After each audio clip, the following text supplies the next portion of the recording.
Par un curieux hasard, les directeurs de protection de la jeunesse étaient réunis ici, à Québec, pendant que tout le monde craignait le pire pour la petite fille de 3 ans portée disparue. On a tellement poussé un soupir. Comme toute la société, on retenait notre souffle à savoir, après 3 jours, qu'est-ce qu'on va trouver.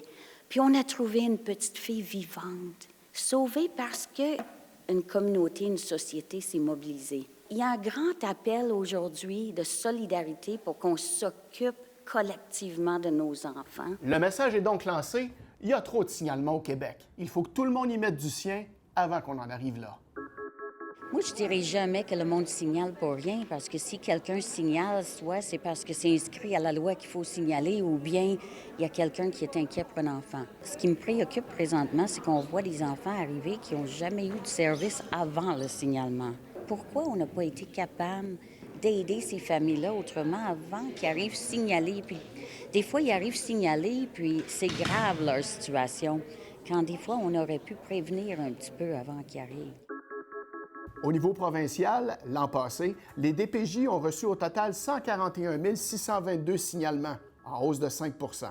Sauf qu'au final, environ le tiers seulement ont été retenus, soit 41 490 dossiers. Malheureusement, les questions de santé mentale, d'insécurité financière, de difficultés à se loger, de violence conjugale, ça mène à beaucoup d'enfants et d'ados qui souffrent au Québec. Malheureusement, j'aimerais ça dire que ça va mieux, mais depuis la pandémie, c'est pas ce qu'on voit.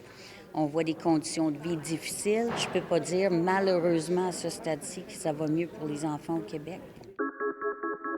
Dans la région de Québec, la situation est relativement stable. Sur la Rive-Nord, dans la capitale nationale, en 2024-2025, il y a eu 10 822 signalements, en hausse de 4,9 %. Mais signe encourageant, avec 3 382 dossiers retenus, on a connu une baisse de 10 %.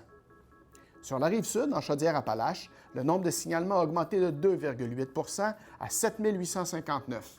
Le nombre de dossiers retenus a lui aussi augmenté de 2,6 % à 2 937. Il y en a des listes d'attente un peu partout. Fait que les parents attendent, ils crient à l'aide.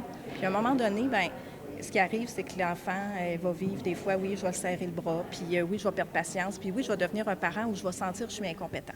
Vous savez, ça coûte pas cher à poser la question. Ça n'a pas l'air d'aller. Je peux-tu t'aider?